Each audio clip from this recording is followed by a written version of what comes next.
Welcome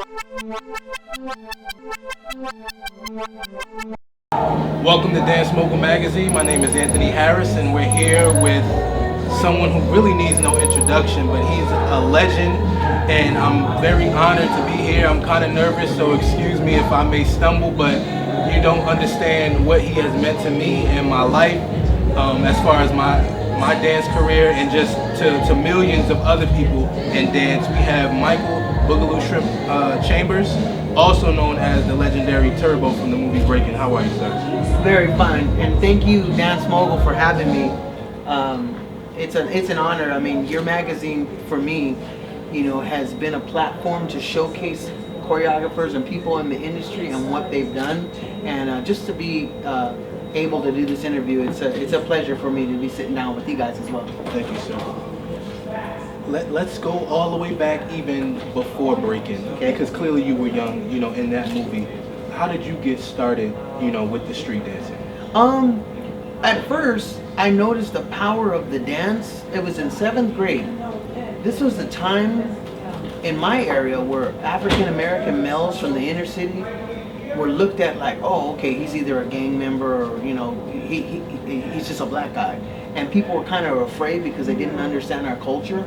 So even at a early age, I was looking for acceptance and for something to kind of like win people over and not fear me. I said to myself, you know what? Somehow or another, I'm going to prove myself and earn my acceptance. Not demand it, but earn it. And when the robot came out, that was the thing. It's like I associated acceptance with showing off. When I would do my robot or do just a few moves, other races would look at me, and now all of a sudden I wasn't black anymore. I was just a cool human being. Right off the bat, I was sold, because in your formidable years as a kid, we all look for some way of in this society to be accepted, and I found my niche by being a performer. Okay, you were always looked at as the best. Well, I thought you were the best in the movie, just based upon what they captured, you doing. Take us back to that time when you were that creative. Was it because you were young and you were just fresh and you were just seeing things and expounding on it, or you were really taking time and said like, okay, I see this, I'm gonna mimic this but make it my own way? Because that's missing now with dance, the creativity, and everything that you did in that movie was creative, meaning that it had never been seen before. At least from when I saw it. I hadn't seen it. I saw, popping and stuff, but the moves that you were doing and what they captured, it was just so creative, which is why everybody thought you were the best. Even though there were other more experienced dancers in the movie, you still were looked at as that. I'm glad that you brought up that question, because nobody really talks about this. I noticed that back then, while filming Breakin, I was very conscious of my responsibility to show my style. And document my style, because I was in a film with other greats before me. Their other dancers had been on Soul Train and had been pretty much on Michael Jackson's videos and stuff. So I was very conscious of what am I going to do to get known for my style. And that's another reason why people don't mention it, but the breakdancing that I did in the movie, I can't say I was really good. But when I was on Lionel Richie's tour before the movie Breakin, and I got a chance to work out with some dancers from New York, Mr. Wiggles and Pop Master Fable, and some people from the Dynamic Breakers. So when I got a chance to learn certain floor work and footwork, I said, you know what? I need to be able to put all styles, locking, popping, and breakdancing in the movie, so that I can show that I'm a well-rounded street dancer. And some people call it b-boying when you're associated with hip-hop. Some people call it freestyle dancing. Back then I was known as a street dancer, but I wanted to be a well-rounded street dancer. On top of that, what I wasn't conscious of, it was a happy time in my life. And one of the things that people say, oh, you were the best, or you were my favorite, they always tell me that I made them happy because I was always smiling. People said I looked good when I was dancing, and I was having the time of my life. I was very happy, and that was another thing I bring up to dancers, is my forte and my signature wasn't so much the movements. I was animated. I used the style of animation and robotics, but I was happy. I used my personality.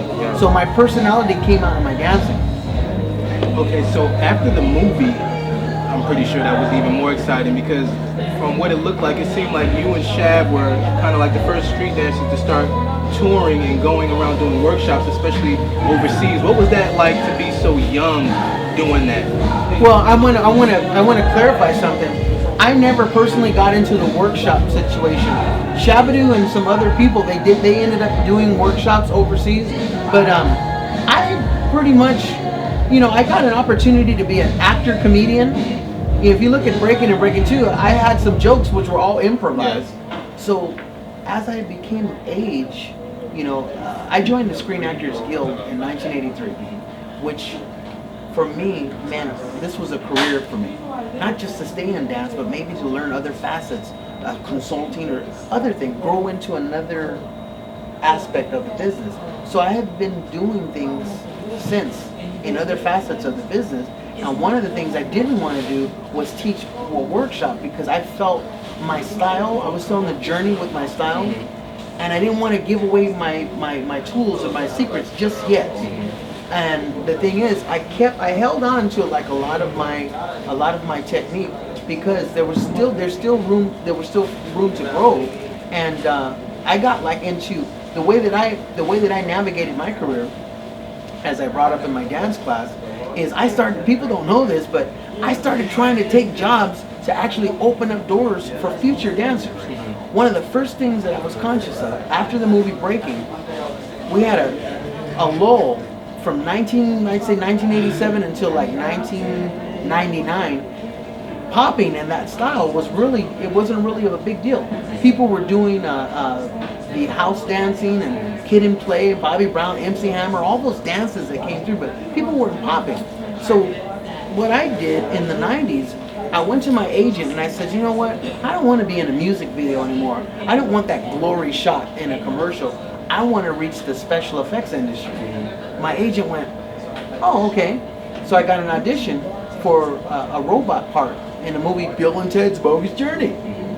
And I went in there saying, okay, you know what, now I'm going to take this part as a robot, but everybody before me that got into a robotic suit, I'm going to document my techniques in a suit and save money on a special effects budget. When you tell a network you can save money on special effects and post-production, they hire you, right? Yeah. That was my first job. Then I started getting really like into, okay, now you know what?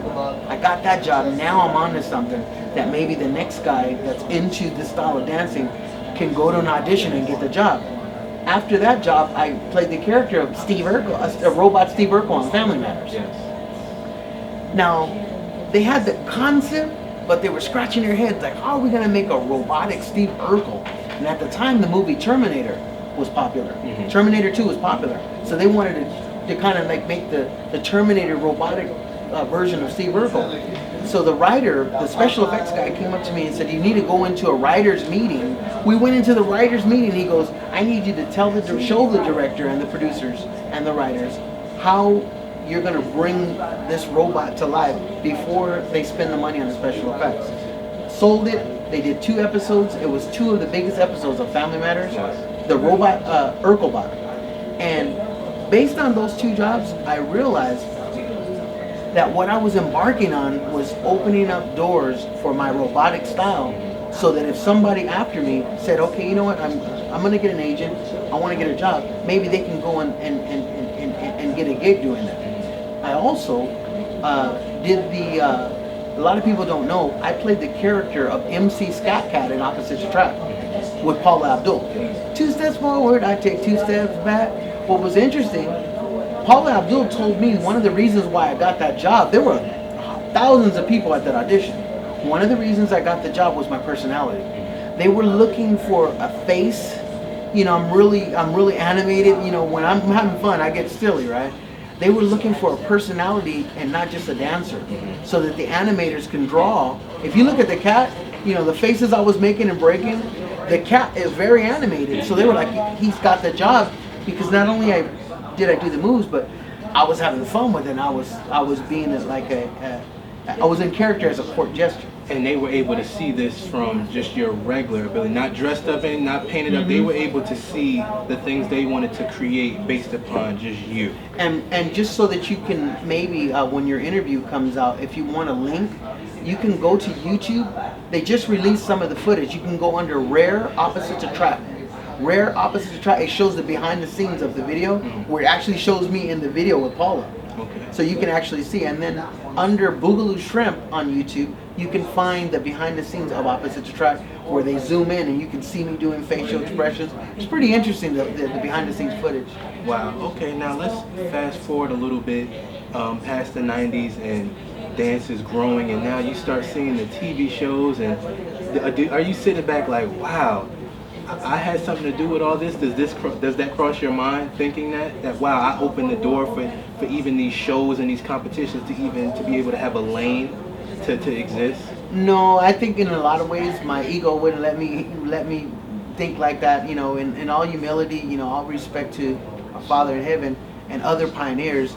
You know, I always say I played a small part in this whole thing, but for me, the way that I realized that I did play a part was the celebrities and the stars that have come up to me and said, "Oh wow, you inspired me." I just recently met one of the Black Eyed Peas, Taboo, and Will I Am, and I was just shocked because I mean the Black Eyed Peas are popular, and in 2010 when they met me, they were at the top of their game. They're you know, and the In tour was like the biggest thing. Yes. So I'm backstage at the Clive Davis Grammy party, and they just finished performing, and I'm in the green room, and they came up to me. They just like, there's crowds of people, and they came up to me and like, "Excuse me, you know, you don't know how much you mean to us," and this is that. And I'm just like dumbfounded, going, "Wow!"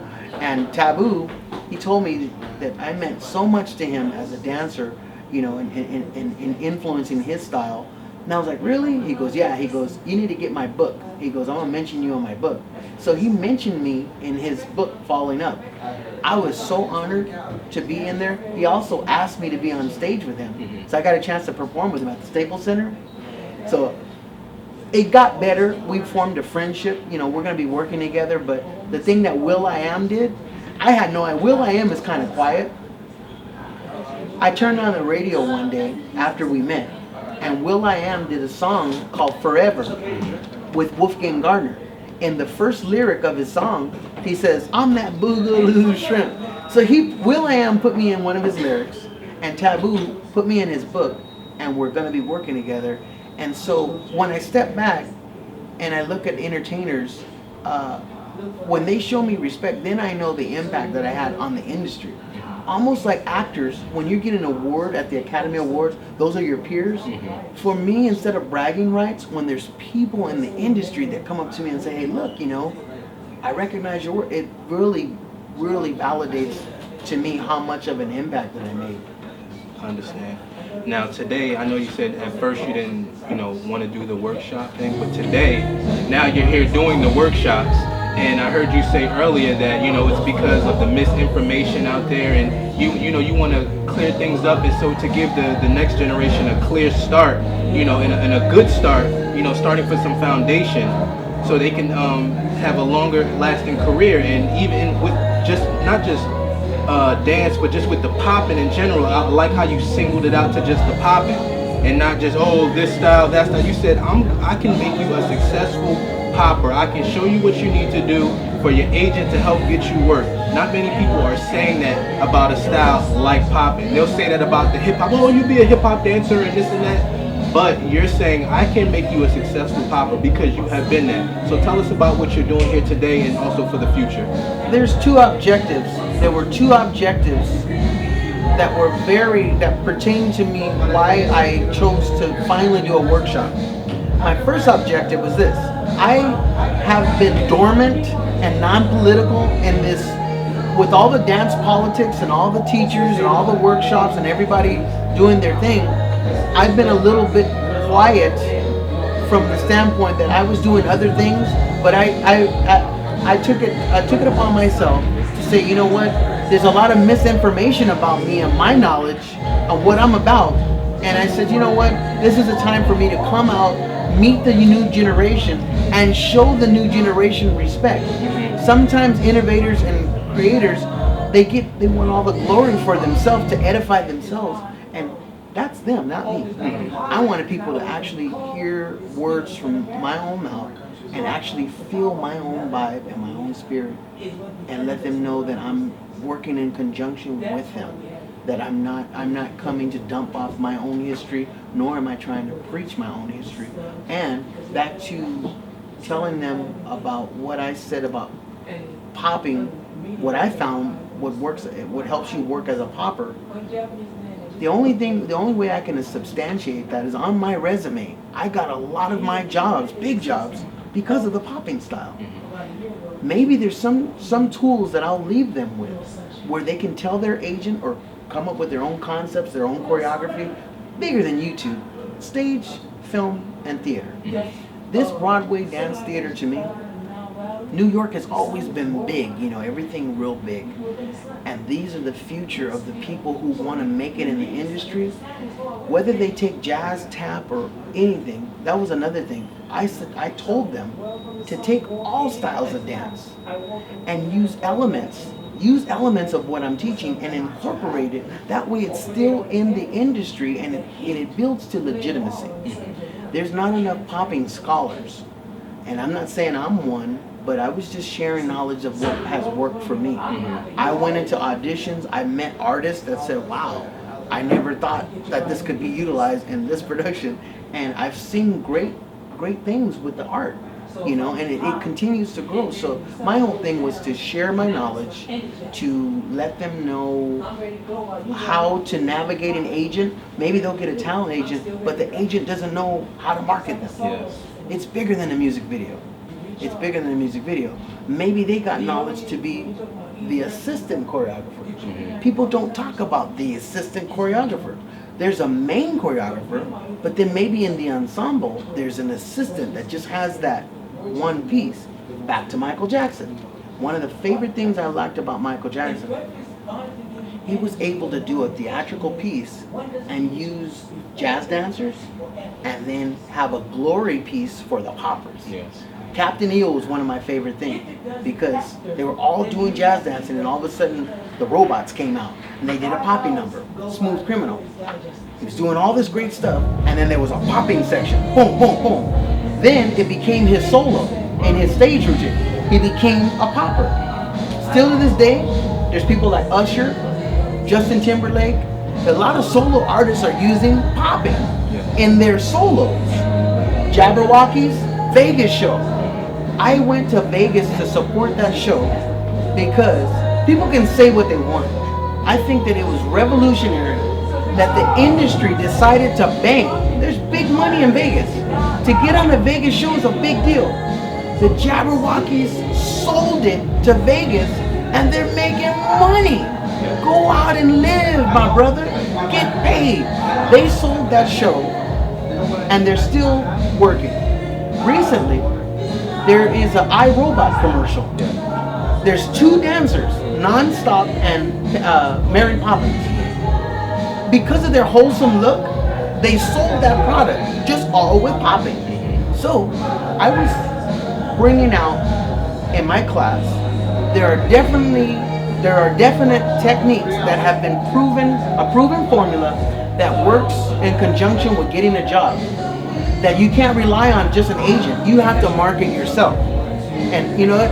I'm glad that was able to come to that consciousness and start getting out and spreading my knowledge. And I hope it grows. I've been trying to make a transition as well into being a guest speaker and a lecturer. Because other than me just showing my style, I think it's important to give them the tools and the consciousness of how to market themselves. Because maybe they'll employ me later. I mean, there's been great jazz artists. We have Bob Fosse, Tap People, the Nicholas Brothers, Bill Robinson, Sammy Davis Jr., Gregory Hines. Now they documented their techniques, and their techniques have produced Savion Glover, all these great people. I'm hoping, but while I'm still alive, my techniques will produce great people. Other than just in a dance cipher or at an underground event.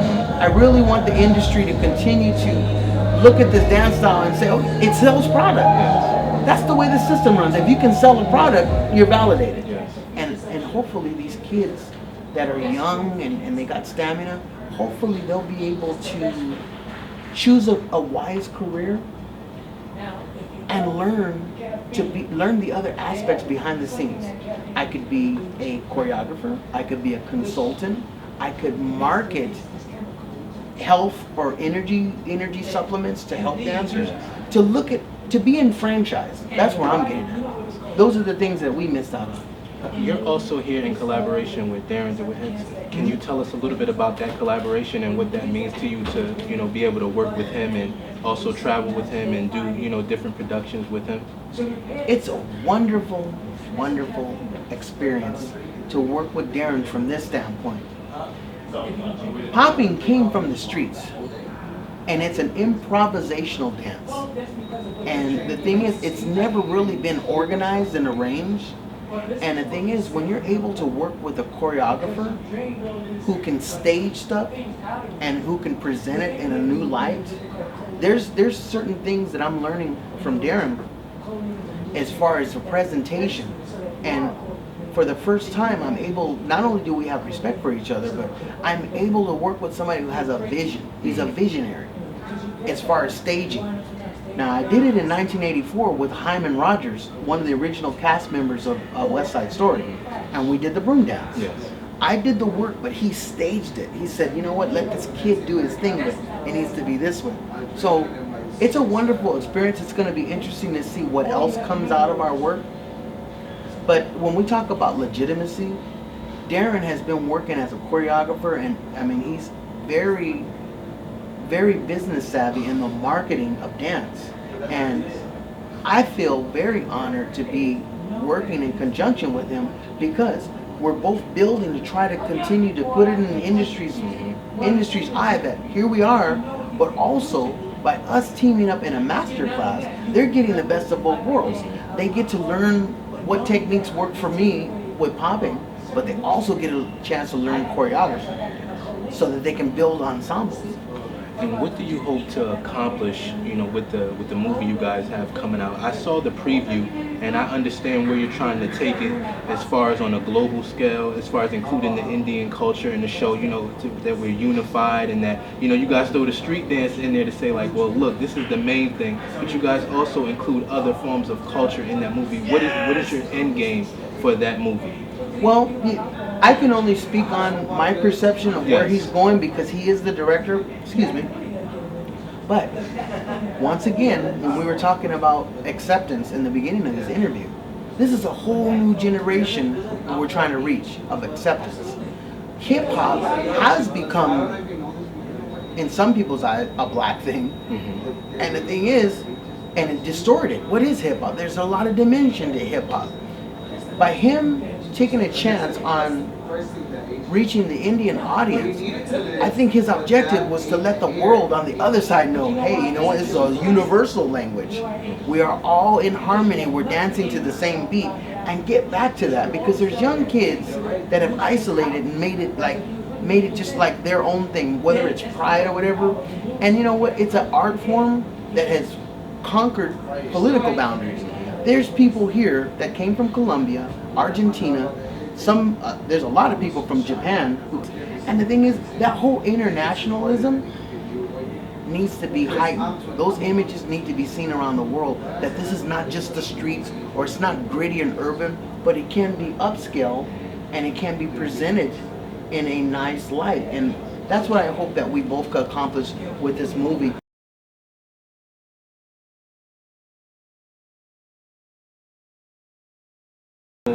That you're far from done. Like Darren said, he's 45 and he's just getting started, so I know that you're nowhere near done as well. But what would you want your legacy to be? How would you like Michael Boogaloo Shrimp Chambers to be remembered? I want to be remembered as a guy from the so-called inner city, because they always say that, African American male from inner city. I'm from Los Angeles. I want them to know this guy was at least, he came into this world to make people happy and inspire people. That's all. And I want them to know that I was meat-minded enough not to rest on the laurels of my credentials, but to share my knowledge to help somebody. Maybe help somebody get out of a situation, or inspire somebody who may not feel confident about themselves. You know, sometimes life just throws you lemons, but you make lemonade. You know, and then you sell it. You know, and you make a profit. You know, and so my whole thing is I just want people to know my heart and know why I chose to perform. And it was, of course, a career. You make money, but I don't make nearly enough money to match the joy of seeing the acceptance of people going, wow, you know what? It's not just a black guy. That's a beautiful human being. You can't put a price on that, because it makes it easier for the next guy. Maybe he won't be judged. Maybe the next black kid will go into this business and he won't be judged. They'll be like, excuse me, this guy he's a beautiful human being. See, that's my whole thing. Okay. Before I ask you, is there anyone you'd like to thank for helping you on your journey? I want to say thank you. Yeah, because I have to thank some people. You may not know it, and I'm going to give you a little brief story. I got, I was always bright, but I would get in trouble in school. Yeah. And that finally caught up to me. It was my sophomore year of high school, and I got into a fight, and I got kicked out of school. The very next day, after I got kicked out of school, you know, it still hadn't hit me. But what did hit me, I snuck into my dad's room. He used to keep his door locked, and I picked the lock, and I got in there because I wanted to sit in his waterbed. And I turned on the TV. And even though he was a dancer, I didn't like it. I didn't think much of it. I'm like, oh yeah, that's corny or whatever. But as I was sitting in that waterbed, I turned to Showtime. And just so happened that Breakin.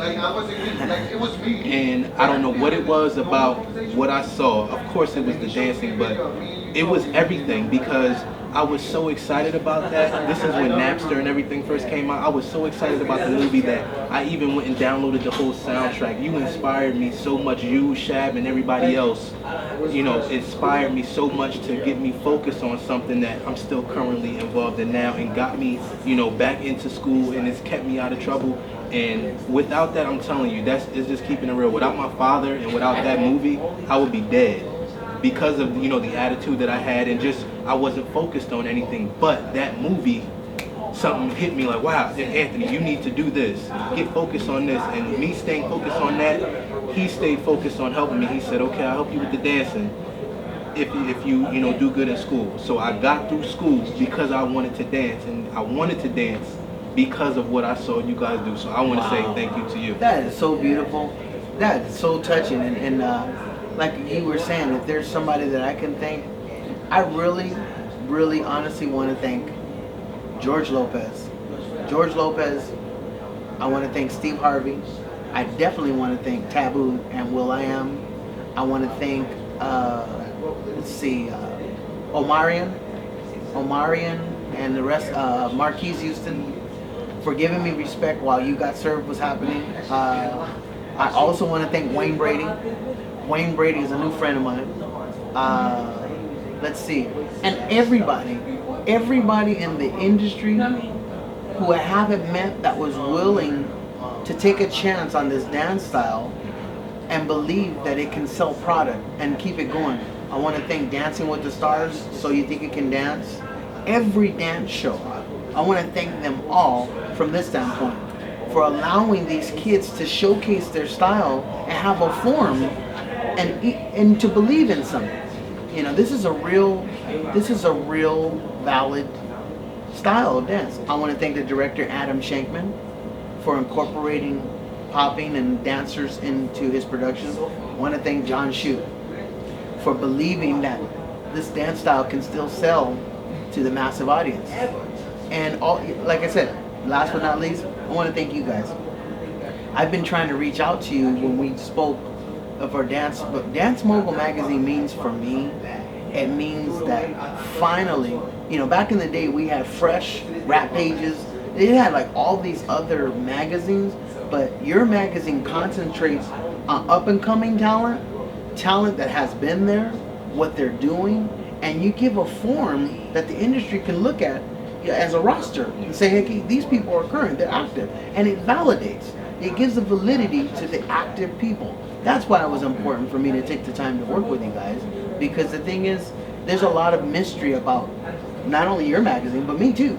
So we work together. You know, we solved the mystery by having the forum and reaching out to the masses. So thank you guys. No, thank you, and it was an honor and a pleasure, and I'm humbled. I'm still nervous and excited. Yeah. But we give love to each other. That's how it's supposed to be. Yeah, I just want to thank you though, seriously. Just, you know, you don't know how much it means to me for you to sit down here and do this. It was a long road to get you, but we had to go through the dirt to get to the grass.